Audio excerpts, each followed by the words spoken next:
TechCanto 第122集嚟啦！今日睇下數據中心規例、睡眠耳筒更新、太空機器人失常同自動車輛安全。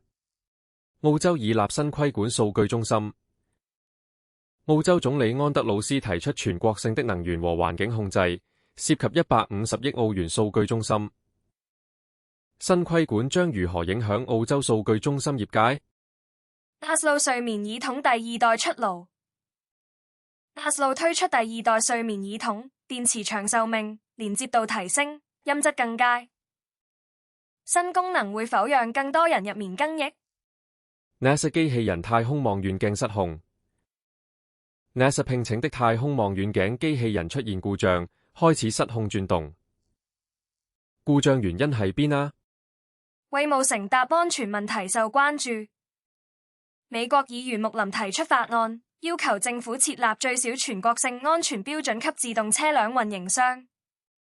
自動車輛安全標準會否有新規管？TechCanto 今日講到係數據中心規例、睡眠耳筒更新、太空機器人失常同自動車輛安全問題。下集見。